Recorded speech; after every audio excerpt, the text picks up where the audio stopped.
Mimi naona sawa tu, kwa sababu mpaka jana nimepata namna ya kufanya dhidi ya hawa vijana. Mimi pia kuna neno katika hilo nataka nikushauri. Unataka kunishauri nini wakati haya sio mambo ya kisiasa? Ni mambo yangu binafsi. Sawa. Kwa hiyo utaki nikushauri katika mambo yako binafsi? Sio kama sitaki, ila sioni wewe pa kunishauri katika hili. Sawa, kama uoni pa kushauri mimi katika hili. Acha niendelee kuvuta subira kwanza, ila baadaye nitahitaji ushauri wako mzee. Unajua nilikuwa nakuchemsha kwamba kidogo ili nione, lakini ushauri wako muhimu katika hili. Haya. Vazi la kanga ni vazi ambalo anatakiwa kuishi nalo msichana wa pwani wakati wake wote anapoelekea kutaka kuwa mwanamke. Kwanza, msichana kuwa na kanga linamtofautisha na mvulana, kwa sababu hata akiwa kwenye siku zake kanga inamstiri kuliko vazi lolote. Kanga humsaidia mwanamke kwenye tendo na maeneo mengine. Mbona shuleni kwenye somo la itambue jinsia yako hatukui kufundishwa hili? Kwa hiyo kanga ina maeneo gani mengine kwa msichana? Yaani siku zote ungekuwa hivyo, saizi umesharudi mjini. Sasa nisikilize.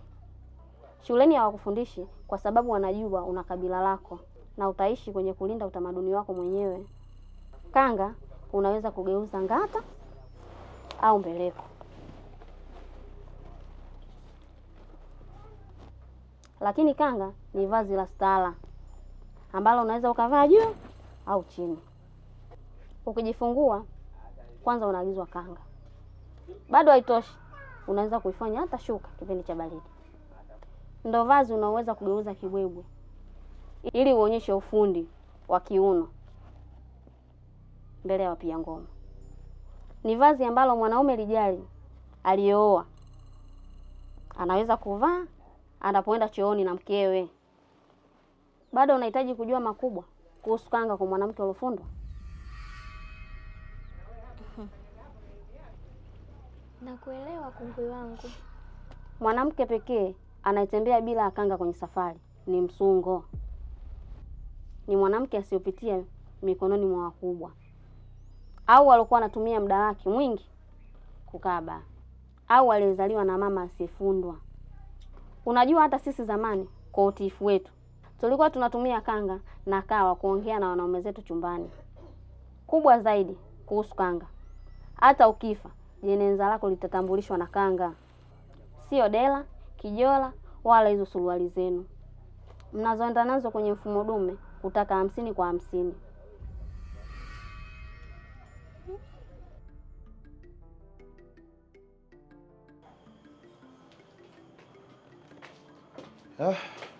Ngozi. Hivi. Habari yako? Njema tu. Baada ya majukumu. Mungu anasaidia. Umemwona wewe binti hapo nje? Nimemwona. Ningeomba na wewe ungemsikiliza ili tujue tunamsaidiaje. Sawa. Anaitwa nani? Anaitwa Bashasha. Bashasha, Sawa.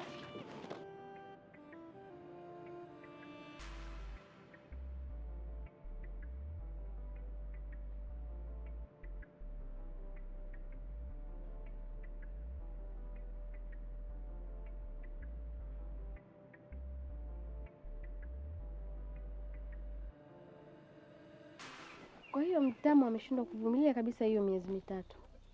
Yaani shemeji, kwa wanawake wa Dar es Salaam kukaa miezi mitatu bila kufanya tendo, ni ngumu. Na ndio maana kule bidhaa pendwa ni zile za kuharibu mimba tu. Kwa hiyo hapo kama ameathirika Ndiyo. Za asubuhi shemeji. Njema tu. Oya. Mimi naenda dukani mara moja. Hapo. Duka liko hapo nyuma. Sawa. Samahani shemeji. Kwani nyinyi mlipotoka hamna wake? Kwa mimi bado sijabarikiwa. Ila Dondola yeye tayari kwa sababu wazazi wake walimuolea mke. Kwa hiyo kapewa. sio chaguo lake. Du.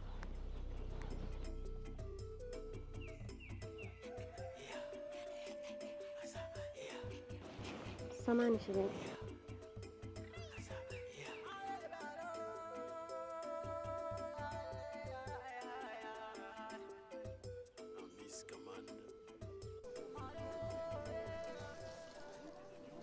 Habari yako? Njema. Wewe ndio Bashasha eh? Ndiyo. Njoo ofisini tuzungumze. Asante.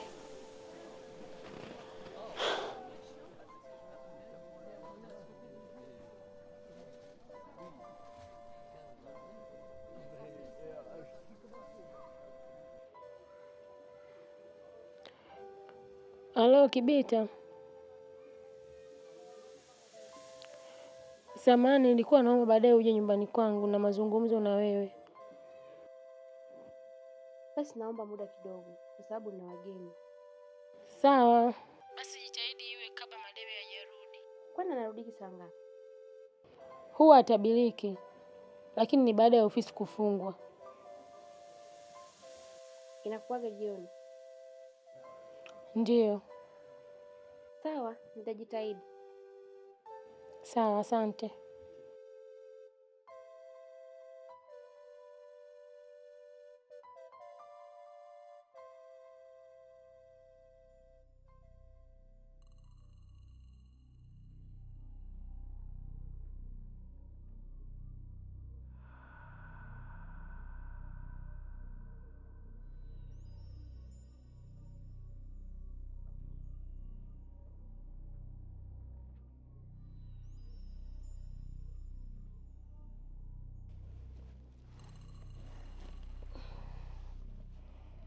Mpaka tumeamua kukuweka humu, basi tafsiri yake tunataka kukupa siri ya mwanamke, na siri hiyo hamuipati humu shuleni, kwa sababu shuleni kuna walimu wenye maadili tofauti. Lakini sasa hivi ni digital, sio analogi.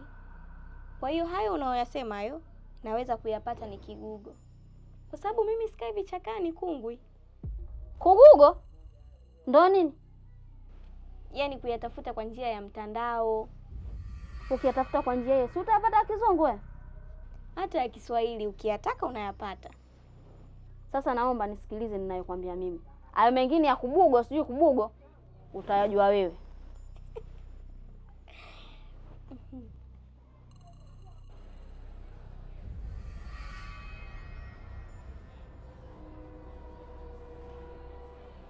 Namba vocha.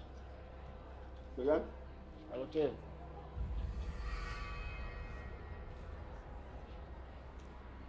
Niko namba cha kuangulia.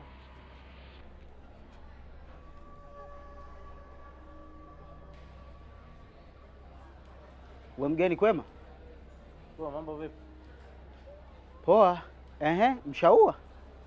Maana naona unaingiza vocha ili upige kuhakikisha kwamba tayari au la, Da. Hivi mwanangu, mbona mawazo mgando sana? Hivi mzima kweli wewe? Sasa mbona unaongea vitu viwili tofauti? Haya, kuwa sawa kivipi? Au kinachoondoa usawa nilionao ni kipi? Kwani kuuliza ni dhambi ndugu yangu?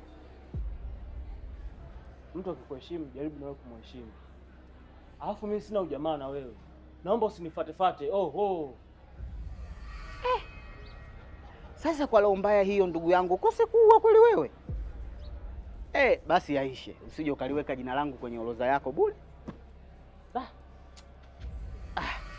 Sasa unanuna nini?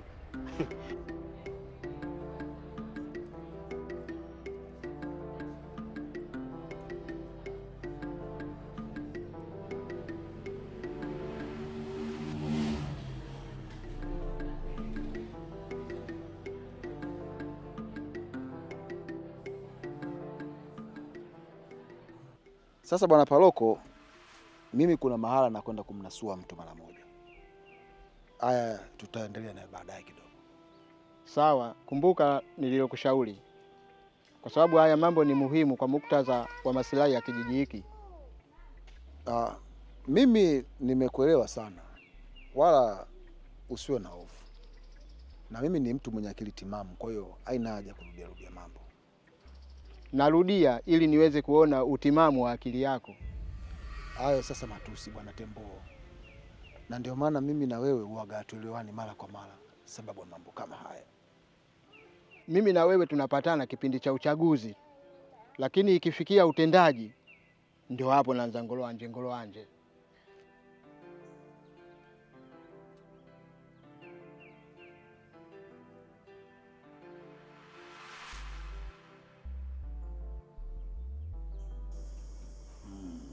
Sawa.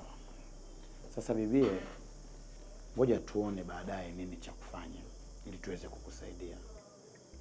Sawa? Sawa. Okay. Unaweza ukanisubiri nje hapo kidogo.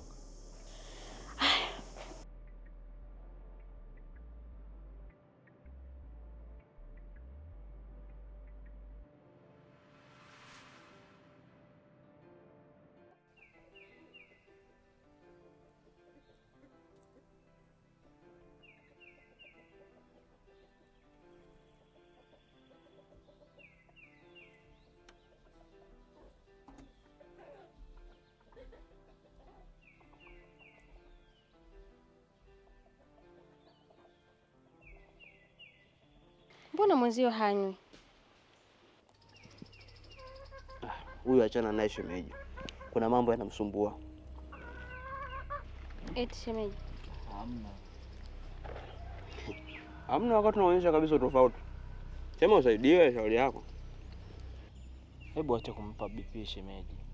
Mimi tena. Wakati saikolojia yako inaonyesha wazi kabisa kuna utofauti. Shemeji anakuambia ukweli tu. Huyu bwana anawaza kuhusu huyo mzee Simba kutokana na uchawi wake na kuua watu. Sasa na jambo lake lipo kwenye uwanja wa mzee Simba. Ndio kabisa. Kumbe. Kama ndio hivyo, mbona sio sababu ya kukosesha kula? Sababu mzee Simba hawezi kufanya mambo kinyume. Na kila kitu mpaka utake. Huwa hakurupuki. Labda mimi nishauri jambo. Sawa. Wewe unampenda yule mwali? Aswa. Na ndio maana tumekuja kwa kupotea kwa kufuata ramani ya kubahatisha. Na nadhani hili alina haja ya jibu kutoka kwake. Umeongea vizuri tu shemeji. Ila kila jambo ni mpango. Na ujio huu haukuwa katika mpango huo. Ujio huu ulikuwa wa nini? Hapo kidogo kwangu pagumu. Labda mhusika nisaidie. Sisi tulikuja tu tupafahamu anapokaa. Kama ndo hivyo nafikiri umeshapafahamu. Kilichobaki uende ukajipange ili akitoka uoe. Kuliko hivi kunyatanyata utajikuta unatumia gharama kubwa kuliko. Mimi nimekuelewa vizuri sana shemeji. Wewe upo kwenye mpango kutafuta thawabu ya kuunganisha majambo. Na unajua uzuri huko Dondola, wanaweza kumtoa mwali na kaolewa hapo hapo. Sasa hapa ndio tuonyeshe juhudi zetu kabla wazee hawajaonyesha juhudi zao za kumtafutia mume mwali.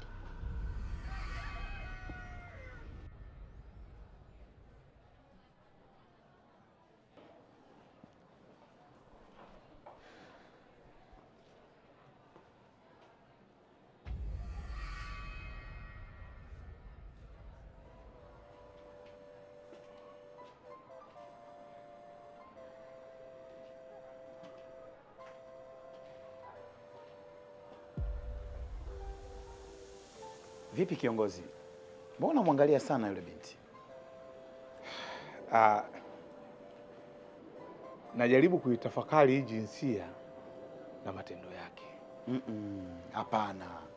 Hapo utakuwa unafikiria tofauti na uwezo wa Mungu. Kwa sababu sio wasichana wote wapo kama hao waliokutenda. Mimi nafikiri ni malezi tu na tabia. Na hata hayo unayozungumza sasa, kuna kitu nimejifunza katikati yake. Kitu gani? Kwamba ukioa mwanamke aliyelelewa upande mmoja na ikiwa chanzo cha malezi hayo ni ugomvi wa wazazi, athari zake zinaonekana mbeleni. Kivipi?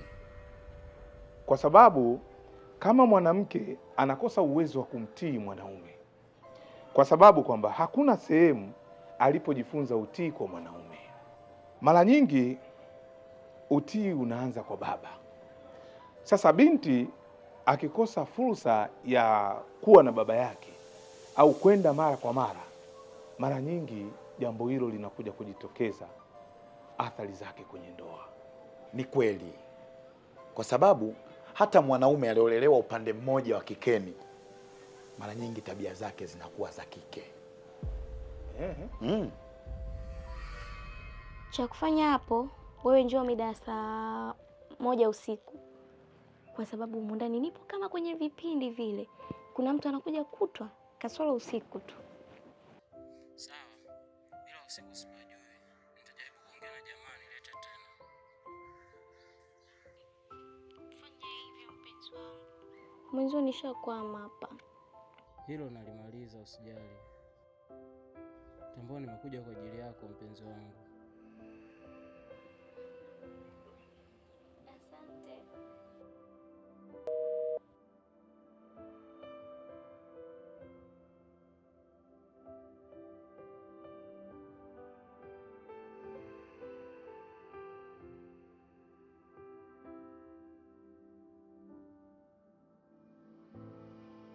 Na hiyo simu tutakunyang'anya pia. Kwa sababu gani? Unaongea na nani? Mambo hata hayana maana. Nisiongee na watu wa mjini jamani? Sasa kama ndio hivyo, kutakuwa na haja gani ya mimi kuwa na simu? Mwangalie kwanza. Unajibu tu. Upo kama mchawi. Sasa mnanifundisha mambo ya uongo na kinu. Nakosaje kuwa mchawi? Na leo ndio mwisho kuletewa chakula. Kinachofuata ni viungo. Mtu mzima mtoto. Mtu mzima mtoto. Bibi anapenda kutoa watu mudi tu. Mtu mzima mtoto.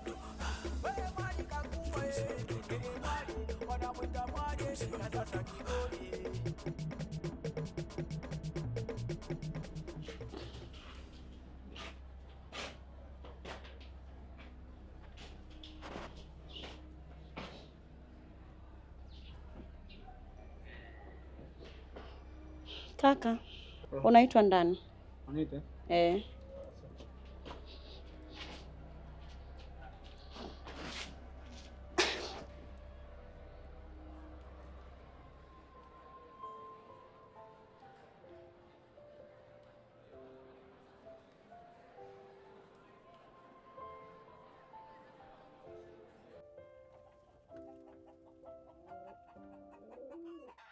Mlasimu. Sasa hivi mwali kaenda wapi tena? Mila, mila, mila, mila. Mila, mila, mila. Mila na desturi. Mila, mila, mila. Mila na desturi. Mila, mila, mila. Mila na desturi. Mila. Mila na desturi. Mila. Mila na desturi. Mila. Mila na desturi. Mila. Mila na desturi. Mila, mila, mila, mila. Mila, mila, mila. Mila na desturi. Mila, mila, mila. Mila na desturi. Mila, mila, mila. Mila na desturi. Mila. Mila na desturi. Mila. Mila na desturi. Mila. Mila na desturi. Mila. Mila